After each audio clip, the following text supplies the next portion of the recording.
Picture this. It's exams week. It's 3 a.m. and you look up from your color-coded textbook and think, God, this sucks. But standing beside you is this four-legged furball. And in that moment, you know, someone is counting on me. Someone is up at 3 a.m. in the cold with me just because, giving me that silent motivation. And that moment, I think, what did human beings do to deserve dogs? There are certain traits that human beings use that define what it means to be human. We have traits like integrity and courage and compassion and empathy. But what if the irony is that these very traits make us fall short? What if these very traits are beginning to be more evident in animals than in humans? Earlier this year, after lots of begging and a little bit of emotional manipulation, I got a dog. And that's him. And my life has changed significantly upon adopting my furry friend. And I've made a list of the top 5 things that my dog taught me that made me a better person. Number 1, you're never alone. Be it the lady next door or my 11-year-old cousin, dogs just want to have fun. And there's a certain power in finding connections with everyone.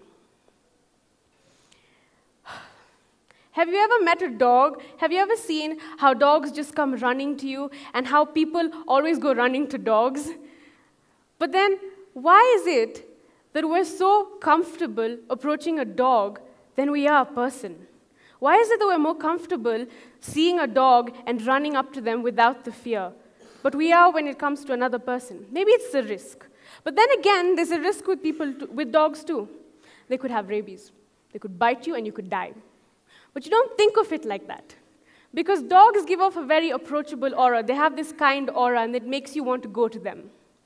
And it's something that's worth emulating in people too. Number 1, everyone is your friend. Number 2, be unapologetic about yourself. I can't tell you the countless videos I have of my dog doing YouTube viral-worthy things. But the bottom line is, he's having way more fun than I am. And there's a certain power in doing something without the fear of judgment. When a flower doesn't grow, we don't blame the flower, we blame the environment. Be accepting of the people around you and be accepting of yourself, because that's when you work at optimum. I mean, it sounds easy, right? Be yourself. But how many of us actually put it into practice? It's something to think about. Number 3, unconditional love. Love unconditionally and love in abundance. Sometimes, when you have a bad day, or when you're happy, or when you're sad, you need that support. You need the love. Someone who will love you when you wake up in your pajamas at 3 a.m., and someone who will love you when you look amazing. And that's something that I learned from my dog. Number 4, empathy. Sometimes when you're having a bad day, you don't need someone to tell you how much the situation sucks, or how sorry they are for you, or how everything is so awful right now, but it's going to be okay. Sometimes you just need someone to sit in silence with you and allow you to be a mess. Sometimes all you need is a friend. And in a world where we have social media, it makes us feel obligated to always say something, which in a lot of ways is a good thing. We get our ideas out there and we express issues. But sometimes we've forgotten the line of when to shut up.